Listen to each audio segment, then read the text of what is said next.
까지 서로 사랑하고 아껴준 부자, 죽을 때까지 서로 사랑하고 아껴준 부자의 이야기들을 함께 좀 나누려고 합니다. 어, 공부를 하지 않은 한 아들이 있었습니다. 그래서 아버지가 그 아들을 불러다가 이렇게 좀 다짐을 받았습니다. 이놈아, 다음에도 너 꼴뚱하면 부자지간의 인연을 끊어버리자. 이렇게 아버지가 아이에게 좀 공부를 했으면 하는 마음을 담아서 너 다음에도 꼴뚱하면 부자지간의 인연을 끊어버리겠다고 경고 아닌 경고로 아이에게 이야기를 했습니다. 그리고 이제 한 달 후에 아들이 다시 시험을 봤습니다.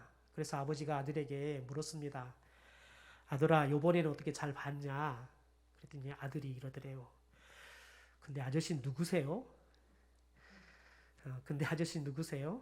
어, 네, 아직 이해가 안 되신 분들은 못 듣죠? 시험을 못 본 겁니다.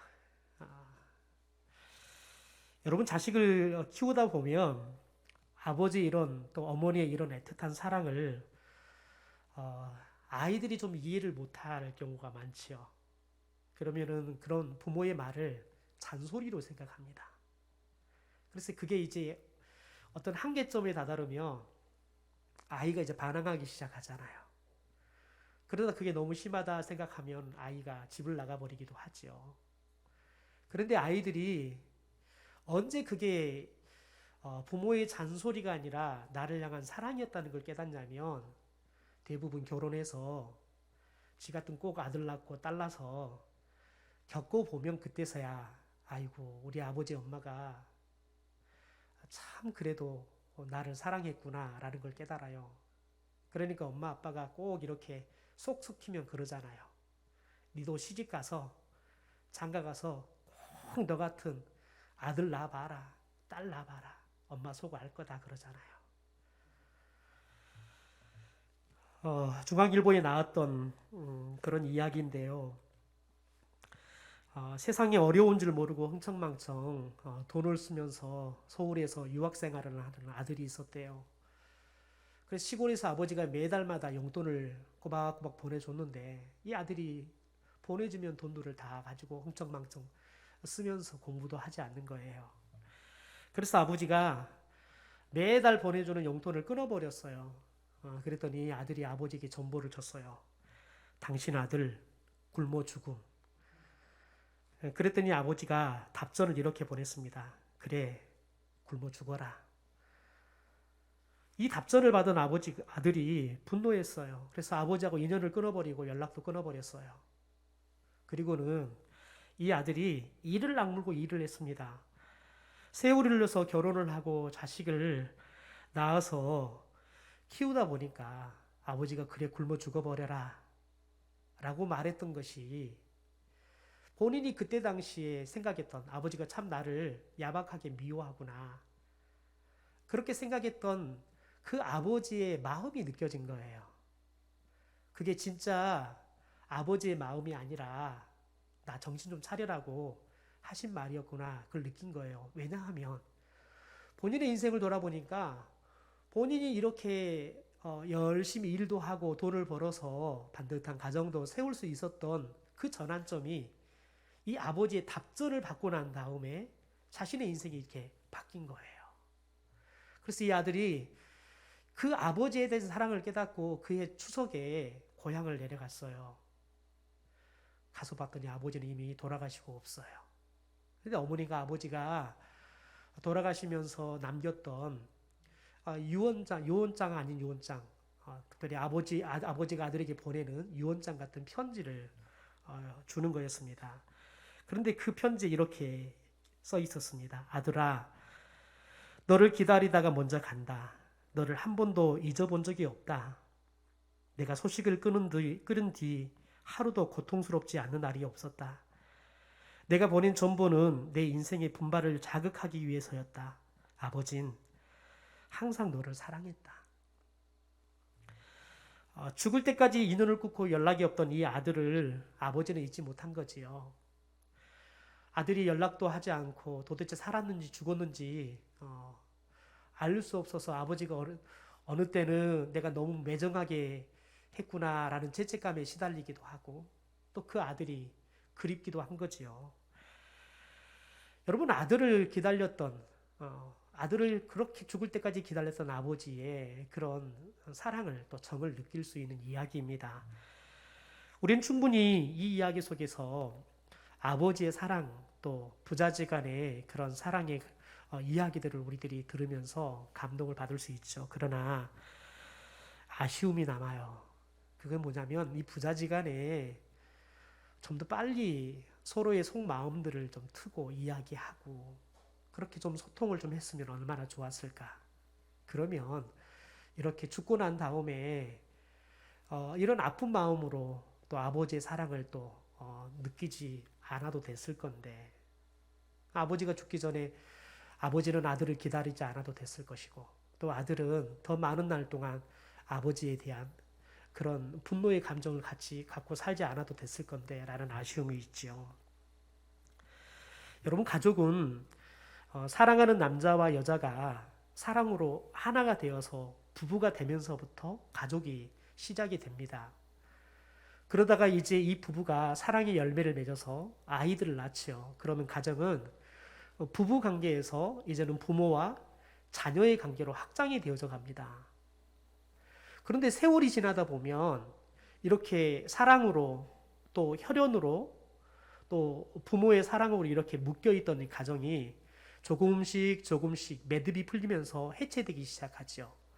그렇게 사랑했던 부부가 이제 살다 보니까 더 이상 사랑의 감정을 없고 이게 정으로 사는 건지 전우회로 사는 건지, 그래서 있어도 그만 없어도 그만,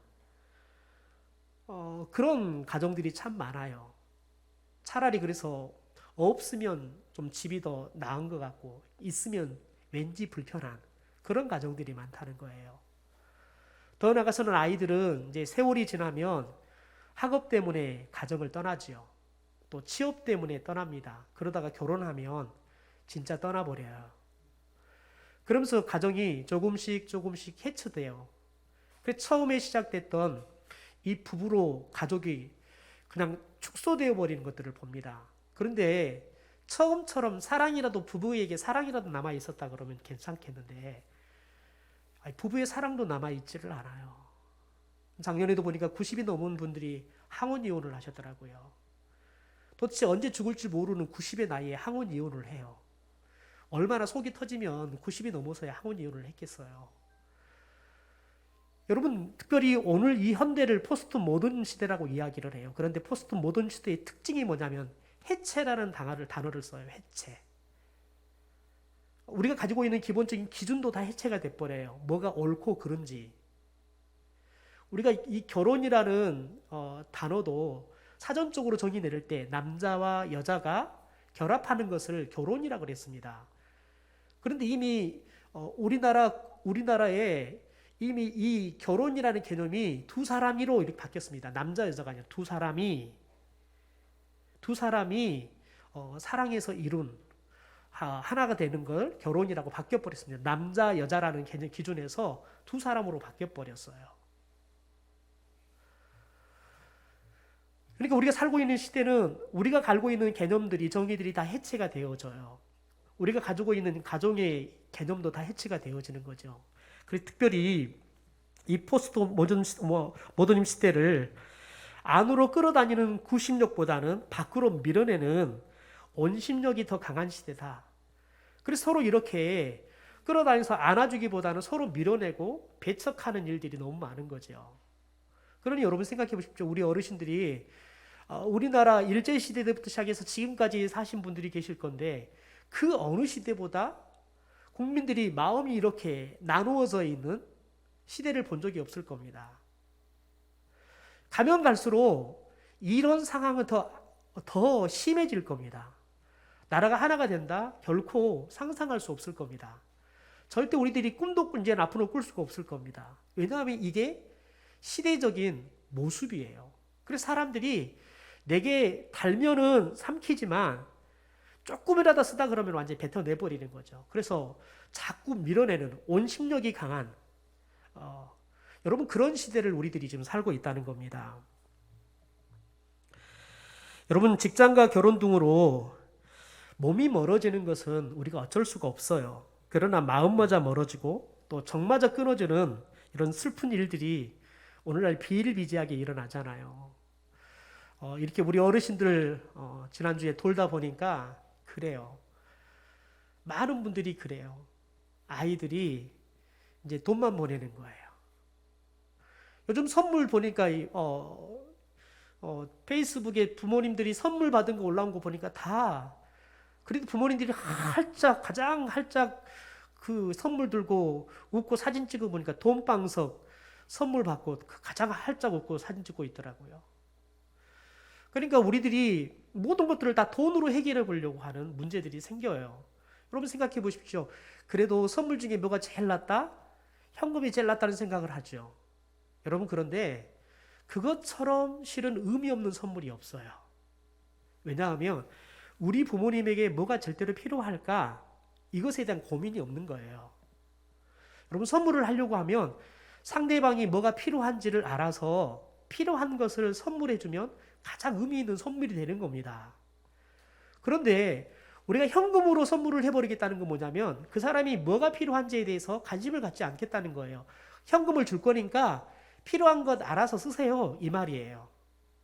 여러분 근데 그게 굉장히 합리적인 선물인 것 같지만 그것처럼 정의 없는 선물은 없는 거예요. 여러분 오늘날은 가정 안에서도 대립과 갈등이 일어나고요. 떠나고 멀어지는 인생의 근본적인 고통이 가정에서부터 시작이 되고 심지어 학교 그리고 이제 직장 모든 우리의 사회의 모든 구성원 속에서 그냥 일상적으로 벌어져 가고 있는 시대를 저와 여러분이 살고 있다는 거예요. 그러기에 여러분 인생의 허무함을 극복하려고 하면 우리들이 이런 대립과 갈등 이런 상황들이 우리들이 화합하고 일치하는 삶으로 나가지 않으면 어느 순간 치열하게 싸우면서 대립하고 해도 갈등하기도 하고 그래서 내가 이겼다는 여러분 승리에 도취되기도 하지만 그러나 여러분 어느 순간에 뒤를 돌아서 보면 내 주변에 아무도 남아있지 않는 수많은 무리 속에 고독한 인생이 되고 마는 거예요. 아이들이 찾지도 않고 주변에 이웃도 없고 친구도 없는 그런 삶을 살아가는 거예요. 제가 굉장히 지혜로우신 90이 넘은 집사님을 신방한 적이 있는데 제가 신방하면서 그랬어요. 집사님 뭐가 제일 힘드시나요? 그랬더니 그분이 그러는 거예요. 만나서 밥 한 끼 편안하게 먹을 친구가 없다는 거예요. 다 죽어버려서 편안하게 아무 생각하지 않고 저 사람이 내가 이렇게 말하면 어떻게 생각할까? 이런 생각 없이 편안하게 아무 때나 연락하며 만나서 밥 먹을 친구가 없는 게 제일 힘들다는 거예요. 여러분 아무리 우리들이 인생을 살아도 열심히 살아도 그리고 돈도 갖고 좋은 집도 갖고 있지만 중요한 건 뭐냐면 사람에게는 사람이 남지 않으면 그것처럼 험한 인생이 없는 거예요. 그래서 우리 어머니들이 아이들을 위해서 인생을 다 바쳤다가 아이들이 대학 딱 가고 나면 그때부터는 엄마의 손길이 필요치 않아요. 그러면 그때부터 어머니들은 갱년기 오면서 우울증이 찾아오면서 도대체 나는 뭔가 나는 지금까지 뭘 위해 살았나 회의적인 그런 삶을 사는 경우들이 많아요. 여러분 오늘날은 이렇게 떠나가고 멀어지는 그런 시대예요. 그런데 여러분 하나님은 우리에게 어떤 삶을 주셨냐면 우리가 서로 멀어질 수밖에 없는 삶이에요. 그러나 하나님은 우리가 죄 때문에 하나님과 멀어질 수밖에 없는 그런 사이이지만 하나님은 우리에게 오셔서 그것도 인간의 몸을 입고 오셔서 우리와 함께 하세요. 우리가 죄로 인해 떠나가지만 하나님은 그분이 인간의 몸을 입고 오셔서 우리와 함께 하신다고요. 주님이 인간의 몸을 입고 이 땅에 오신다는 것은 치욕스러움이에요. 고난이에요. 그러나 하나님은 우리와 함께 하고 싶어서 그분은 우리에게 그 모든 것들을 다 겪으시면서 오시는 거예요. 그래서 우리와 함께 하시는 거지요. 그래서 하나님을 우리가 임마누엘의 하나님이다 라고 이야기하는 거예요. 여러분 이것처럼 큰 은혜가 없는 거예요. 오늘 본문은 특별히 사이인 다윗이 장인어른 사울왕과 처남이었던 요나단의 죽음의 소식을 듣고 부르는 슬픈 노래예요. 그래서 오늘 말씀을 보면 다윗의 애가라고 이렇게 부제가 붙어 있는 걸 봐요. 여러분, 요나단은 특별히 이스라엘의 초대 왕이었던 사울의 아들입니다. 큰 아들이죠. 그래 크게 변수가 있지 않는 이상은 아버지 사울의 대를 이어서 2대 이스라엘의 왕이 될 수 있는 그런 사람입니다. 그런데 아버지 사울이 하나님을 떠나버려요. 교만에 빠져서 하나님을 떠나버려요. 그래서 하나님께서 사울을 버리십니다. 그래서 요나단이 이어서 아버지의 뒤를 이어서 왕이 돼야 되는데 하나님께서 요나단에게 왕의 자리를 주는 것이 아니라 다윗에게 주시기로 결정하는 것을 보게 되어집니다. 여러분, 요나단과 다윗은 신분상으로도 그렇고 직업상으로도 이렇게 볼 수 있는 사이가 아니에요. 한 번도 얼굴을 본 적이 없습니다. 언제 이 요나단과 다윗이 처음으로 얼굴을 보냐면 이스라엘이 블레셋과의 전쟁을 하는데 특별히 블레셋의 골리앗이라는 아주 기골이 장대한 이 장수가 나와서 대표로 나와서 싸우자 그러는데 이스라엘 군대가 다 쫄아가지고 어느 누구도 감히 나가서 골리앗과 싸울 엄두를 못 내고 있을 때 다윗이 하나님의 이름을 모독하는 소리를 듣고 그가 당당하게 나가서 물맷돌로 이 골리앗의 이마를 깨서 죽입니다. 그렇게 해서 이 블레셋과의 전쟁에서 대피할 수밖에 없는 이스라엘 나라를 구원하는 일들을 이루게 되어지죠. 그래서 사울왕이 이 이야기를 듣고는 이것을 보고는 사울왕이 이 다윗을 불러다가 군대의 장관, 지휘관으로 그를 쓰는 것을 보게 되어집니다. 이때 다윗이 사울왕에게 나왔을 때 그때 요나단이 처음으로 다윗을 보게 되어집니다. 여러분 그런데 특별히 여러분 다윗을 보게 되어지는데 이때 이 요나단의 마음에 다윗을 향한 마음이 어땠냐면 우리 사무엘상 18장 1절의 말씀을 좀 같이 한번 읽어볼까요? 같이 읽죠. 시작. 다윗이 사울에게 말하기를 마침에 요나단의 마음이 다윗의 마음과 하나가 되어 요나단이 그를 자기 생명같이 사랑하니라. 요나단이 다윗이 자신의 아버지 사울과 이렇게 이야기하는 것을 봤어요. 그리고 난 다음에 말하는 걸 딱 맞췄는데 이 요나단의 마음에 이 다윗의 마음과 하나가 됐대요. 이게 무슨 말이냐면 요나단이 이 다윗을 자기 생명처럼 사랑하게 됐다는 거예요. 참 이게 오늘 같으면 오해할 수 있는 마음이잖아요. 남자가 남자를 이렇게 자기 생명처럼 사랑하게 됐다. 오늘 말씀은 우정이라 표현하지 않고 사랑이다라고 표현을 해요.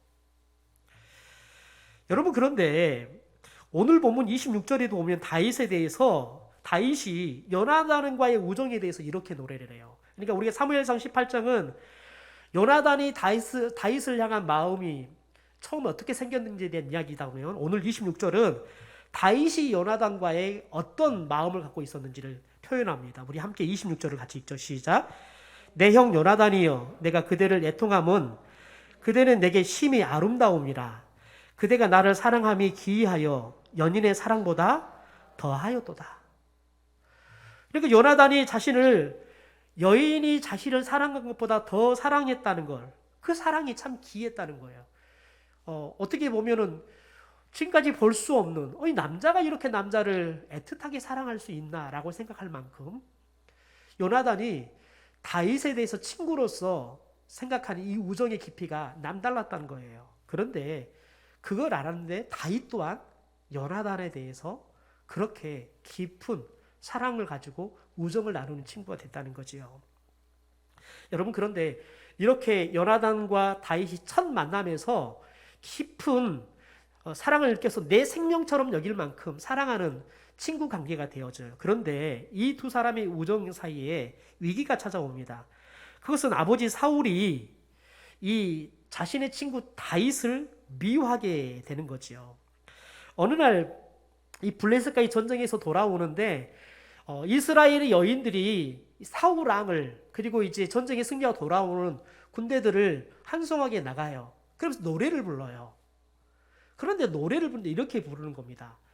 사울 왕이 죽인 사람은 천천히요 다윗은 만만이로다. 그러니까 사울왕이 죽인 사람은 천명인데 다윗이 죽인 사람은 10,000명이 넘는다는 거예요. 그런데 이 소리가 사울왕의 귀에 거슬렸어요. 그래서 성경에 보면 이 사울이 이 노래를 듣고 다윗을 마음에 두었다라고 이야기해요. 그러면서 그때부터 이 다윗을 미워하기 시작하는 겁니다. 그러면서 여러분, 이 다윗을 죽이기 위해서 때로는 창을 던지기도 해요. 딸 미갈과의 결혼을 미끼로 해서 블레셋 사람들의 손에 죽이려고 하는 그런 경우도 있었습니다. 심지어 이제 안 되니까 딸 미갈과 결혼을 시켜서 사이로 이렇게 삼아가지고 딱 묶어두려고 했습니다. 여러분, 그런데 결국 사울은 그것도 안 되니까 다윗을 죽이기로 결정을 하게 되어집니다. 그런데 이 자신의 아버지의 다윗을 죽이려는 계획을 요나단이 알고 굉장히 고민에 빠집니다. 아버지의 계획을 따르자니 우정을 버려야 되고 또 친구 다윗을 지키자니 부정을 버려야 되는 상황이 벌어진 거예요. 그러나 성경을 보면 요나단은 아버지도 친구 다윗도 버리지도 마지막까지 떠나지도 않았습니다. 요나단은 하나님을 신실하게 경외하는 사람입니다. 그래서 아버지가 다윗을 죽이려는 것을 제약으로 생각했어요. 그래서 다윗을 아주 적극적으로 아버지 앞에서 변호를 합니다. 우리의 사무엘상 19장 4절과 5절의 말씀을 좀 같이 읽어볼까요? 같이 읽죠. 시작. 요나단이 그의 아버지 사울에게 다윗을 칭찬하여 이르되 오나건대 왕은 신하 다윗에게 범죄하지 마옵소서. 그는 왕께 득죄하지 아니하였고 그가 왕께 행한 일은 심히 선함이니이다. 그가 자기 생명을 아끼지 아니하고 블레셋 사람을 죽였고 여호와께서는 온 이스라엘을 위하여 큰 구원을 이루셨으므로 왕이 이를 보고 기뻐하셨거늘 어찌 까닭없이 다윗을 죽여 무죄한 피를 흘려 범죄하려 하시나이까. 그럼 자신의 아버지한테 대놓고 이렇게 이야기를 하는 거예요. 적극적으로 다윗을 변호하는 거예요. 심지어 아버지, 그건 죄예요. 얼마나 다윗이 아버지를 위해서 민족을 위해서 싸운지 아버지가 뻔히 아시고 그래서 다윗이 전쟁에 승리할 때 얼마나 좋아하셨습니까? 그런데 뜬금없이 이게 다윗이 무슨 죄를 지었다고 지금 다윗을 죽이려고 합니까? 그것은 죄입니다. 여러분, 그냥 일반 아버지한테도 하기가 쉽지 않는 이야기예요. 그런데 자신의 아버지는 왕이에요. 여러분, 아무리 왕이라도 비유가 상하면 여러분 아들도 죽여라 그러면 그냥 단칼에 목을 베버릴 수 있는 그런 권력의 자리에 앉아있는 사람이 자신의 아버지예요. 여러분, 그런데 그 아버지 앞에서 당당하게 다윗을 변호하고 있는 거예요. 그래서 여러분, 사울왕이 다윗의 편을 드는 이 아들 요나단에 대해서 굉장히 분노합니다. 그래서 실제 자신의 아들을 죽이려고 창을 던지기까지 합니다. 우리 사무엘상 20장 32절과 33절입니다. 다윗이 그의 아버지 사울에게 대답하여 이르되 그가 죽을 일이 무엇이니이까? 무엇을 행하였나이까? 사울이 요나단에게 단창을 던져 죽이려 한지라 요나단이 그의 아버지가 다윗을 죽이기로 결심한지를 알았다라고 이야기해요. 여러분, 오늘 이 말씀을 보면 요나단이 그냥 한 번만 아버지에게 그렇게 말하는 게 아니에요. 기회가 있을 때마다 아버지에게 이야기를 하는 거예요. 그러니까 아버지가 듣다 한 번은 참고 두 번은 참지만 듣다 안 되니까요. 화가 나가지고 아들을 죽여버리려고 하는 거예요. 그래서 아들한테도 창을 던져버리는 거죠. 여러분, 오늘 말씀을 보면 여러분 죽이려고 던졌다는 거예요. 창을. 그냥 죽이는 척 하는 게 아니라 실제 자신의 아들도 죽여버리려고 창을 던졌다는 거예요. 여러분, 우리는 사울이 도대체 이렇게 사지분간을 못하고 이렇게 아들도 죽여버리려고 창을 던지는 왕이 되는 이유를 간단하게 알죠. 왜냐하면 사울의 마음에 사탄이 악령이 임했기 때문에 그렇습니다. 그래서 이 아버지의 우중을 확인한 요나단이 다윗을 도피시킵니다. 그러면서 친구에 대한 책임을 다하지요. 여러분, 사무엘상 20장 42절에 이렇게 말합니다. 요나단이 다윗에게 이르되 평안히 가라. 우리 두 사람이 여호와의 이름으로 맹세하여 이르기를 여호와께서 영원히 나와 너 사이에 계시고 내 자손과 내 자손 사이에 계시리라 하였느니라 하니 다윗은 일어나 떠나고 요나단은 성읍으로 들어가니라. 여러분, 요나단에게 굉장히 중요한 신앙의 고백이 있어요. 그것은 뭐냐면 나와 너 사이에 누가 계신다고요? 하나님이 계신다고요.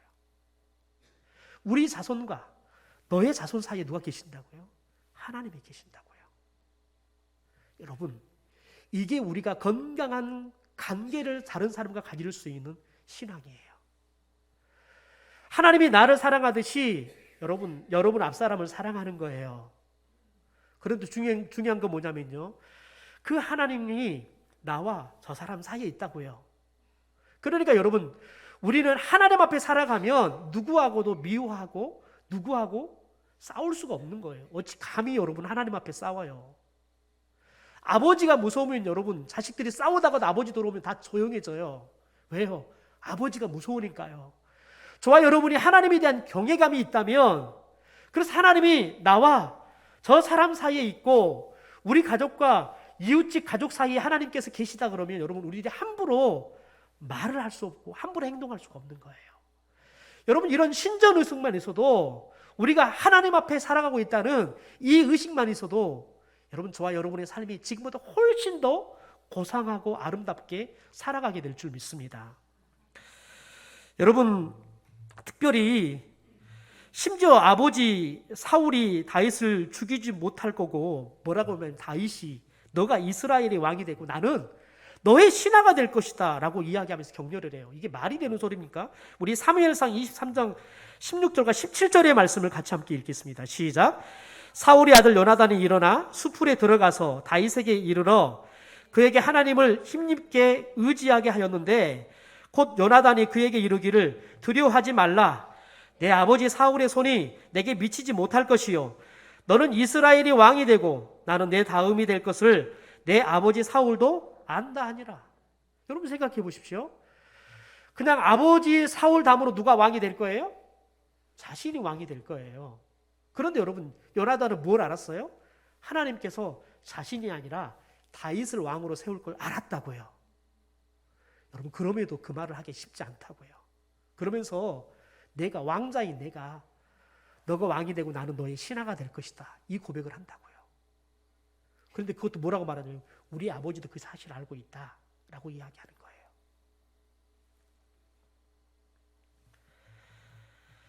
여러분 요나단이 다윗을 얼마나 사랑했는지 알 수 있지요. 다시 말해서 여러분 요나단이 지금 아버지가 하나님의 뜻에 대해서 알아요. 그런데 여러분 하나님이 왕으로 세우려고 하는 다윗을 죽이려고 하는 사울이 하나님 앞에서 얼마나 큰 죄를 짓고 있는지 알아요. 여러분 그래서 요나단은 친구도 버리지 않고 아버지 사울도 버리지 않아요. 그래서 뭐라고 그래요? 아버지한테 아버지 다윗 죽이는 것은 죄예요. 하지 마십시오. 여러분 우리가 부모님들에게 부모를 존중해 주는 것은 매우 중요합니다. 부모의 말을 거역하지 않고 듣는 것은 매우 중요합니다. 그런데 여러분 우리들이 부모님이 옳지 않는 소리를 하고 옳지 않는 결정을 한다 하더라도 부모님이니까 그것을 다 수용하면 안 되는 거예요. 그러나 여러분 우리들이 부모에게 옳은 소리를 하는 것도 중요하지만 중요한 건 뭐냐면 마음이 상하지 않도록 지혜롭게 잘해야 된다는 거예요. 요즘 백신을 맞으면서 특별히 자식들이 고민하는 게 뭐냐면 두 가지 고민이에요. 하나는 부모님들이 어디서 백신을 맞으면 죽는다더라 어쩐다더라 이런 소문을 듣고 안 맞겠다는 거예요. 그래서 안 맞겠다는 부모님 설득시키는데 이게 고집이 고래심술보다 더 강하게 가지고는 꺾이지가 않는다는 거예요. 그래서 어떻게 하면 우리 부모님을 백신을 맞게 할 수 있을까요? 이런 질문들을 SNS에 올려요. 그래서 그걸 답을 주고 우리는 이렇게 했더니 맞았어요. 이런 것들을 해요. 또 반대로 기저질환이 있어서 맞으면 안 되는데 맞겠다고 하는 거예요. 그러니까 위험하니까 어머니는 맞으면 이렇게 위험해요. 그래서 선생님한테 의사 선생님한테 물어봤더니 어머니는 안 맞는 게 좋다라고 말씀했으니까 안 맞았으면 좋겠어요. 했더니 맞아야 된다고, 내가 맞고 교회도 가야 되고 맞아야지 내가 자유롭게 돌아다닐 거 아니냐고. 그러니까 또 이걸 설득시키는 게 힘들다는 거죠. 여러분 중요한 건 뭐냐면 어머니에게 아버지에게 어떤 것이 옳은지, 때로는 여러분 사울처럼 그냥 생각이 흐려져서 판단을 제대로 하지 못하는 거예요. 더군다나 하나님의 뜻을 거스리는 결정들을 하고 또 사람에게 죄를 짓는 일들을 하는 거죠. 그러면 여러분 가감없이 이야기해 줘야 돼요. 그런데 문제는 뭐냐면 그럼에도 불구하고 부모님을 향한 존경과 사랑의 마음을 놓지 않아야 한다는 거예요. 여러분 사울은 그랬어요. 요나단은 아버지 사울에게 그랬다고 해요. 여러분 요나단이 아버지보다 먼저 죽습니다. 왜 먼저 죽을까요? 여러분 아버지 앞에 가서 블레셋 적과 싸우는 거예요. 누구를 지키기 위해서요? 내가 무너지면 우리 아버지가 죽어요. 그래서 요나단이 아버지를 지키기 위해서 마지막 전장에 이 기브아 산에 같이 나가서 아버지 앞에서 마지막까지 아버지의 생명을 사수하기 위해서 그가 싸워요. 요나단은 아버지가 사탄이 임해서 여러분 지금 판단이 흐려지고 하나님께서 이를 왕에 내릴 거라는 것을 알고 있어요. 그럼에도 불구하고 자신의 아버지예요. 그래서 지키는 거예요. 떠나지 않고 다른 사람을 다 떠나도 여러분 요나단은 아버지를 떠나지 않고 바른 판단도 하지 못하고 자꾸 사람을 나라를 위해 싸우는 다윗을 죽이려고 하는 여러분 아버지 사울을 떠나지도 않고 옳은 소리는 하지만 그 아버지와 떠나지 않고 함께하는 거예요. 여러분 우리 부모 세대들이 요즘 제일 걱정인 게 두 마디예요. 하나는 좀 몸 아프면 제가 요양원 들어가야죠. 자식들 고생 안 하죠. 여러분 그런데 실제 아프면 부모님들이 요양원 들어가는 거 정말 힘들어요. 여러분 요양원 들어가신 분들한테 물어보면 그래요. 뭐가 제일 힘드세요? 자식들이 나 버린 것 같아요. 그게 제일 힘들어요. 그리고 자식들이 꼬박꼬박 오다가 한 줄 안 오면 진짜 자식이 나 버린 것 같아요. 그게 힘들다는 거예요. 여러분 진짜 사랑은 진짜 효도는 뭐냐면 함께 하는 거예요. 같이 있는 거예요. 그런데 여러분 어르신들은 우리 부모님들은 나이를 먹으면 먹을수록 같이 있는 게 힘들어요. 정말 힘들어요. 제가 참 감사하는 건 제가 굉장히 냄새에 민감한 사람이에요. 비가 굉장히 약해요. 그런데 우리 교회 와서 제가 냄새를 못 맡아요. 우리 어르신들 집에 가면 냄새가 안 나요. 그게 참 감사해요. 저는 냄새가 전혀 안 나는데 저희 집사람이 그래요. 우리 집사님 환기를 좀 시켜야 될 것 같은데 환기를 안 시키니까 냄새가 많이 난다고 그런 말을 해요. 그럼 저는 냄새가 전혀 나지를 않아요. 왜냐하면 비염이 와가지고 냄새가 안 나요. 제가 이번 주에는 비염이 심해가지고는 저녁에 잠을 못 자고 그랬더니 입이 불켰어요. 그래서 비염 때문에 힘이 들지만 그러나 감사해요. 전혀 감사해요. 여러분 나이를 먹으면 자연스럽게 노화가 돼요. 냄새가 나요. 여러분 우리 어르신들이 그렇게 자녀들 목욕시켰던 분이 이제는 나이가 들으면 내 몸 하나 목욕하는 게 힘들어요. 손이 안 간다니까요. 목욕탕 가는 게 제일 여러분 위험한 거예요. 제일 넘어지기 쉬워요. 그러니 여러분 목욕을 하고 싶어도 못하니까 냄새가 날 수밖에 없어요. 더군다나 여러분 먹으면 자꾸 흘려요. 저도 자꾸 흘리니까 왜 아빠 자꾸 흘려 그래요. 40이 넘으니까 흘려요. 자꾸 흘려요. 그리고 우리 어르신들은 오직 하시겠냐고요. 더군다나 여러분 판단이 자꾸 흐려지니까 예전처럼 다 간섭하고 싶은데 그러면 자녀들이 다 싫어한다고요. 아이고 그냥 좀 가만히 계세요 라고 이야기한다고요. 여러분 그러면 부모님들이 서운해요. 여러분 그래서 부모님들이 이야기하면 그래요 어머니 네, 잘 알겠습니다. 그리고 안 하면 돼요. 여러분 부모님들은 그 순간에 부모님이 이야기하면 그걸 자식들이 받아주는 걸 원하지 내가 이야기하면 우리 자식들이 내 말대로 움직일 것이다 기대 안 해요. 근데 뭐가 서운하냐면 내가 말했는 자식이 아이고 그냥 어머니는 가만 좀 계세요. 뭘 알지도 못하면서 왜 그러세요? 이게 서운한 거예요. 여러분 그래서 우리들이 부모님과 마지막까지 함께 할 수 있도록 기도하셔야 돼요. 하나님 우리가 우리 어머니 아버지와 마지막까지 함께 할 수 있도록 건강을 좀 주세요. 요양원 가지 않아도 함께 할 수 있도록 건강을 주십시오. 저에게 우리 부모님과 마지막까지 함께 할 수 있는 마음을 주세요. 요나단 같은 마음을 주세요. 판단이 흐리고 그래서 결정하는 것이 내 마음이 맞지 않아도, 그러나 내가 때로는 옳은 소리 하지만 그럼에도 불구하고 어머니와 아버지와 마지막까지 함께 할 수 있도록, 그래서 서로 사랑하고 마지막까지 아껴주는 요나단과 사울 같은 그런 부모 자식이 될 수 있도록 도와주십시오. 이게 저와 여러분의 기도의 제목이 되기를 주님의 이름으로 축원합니다.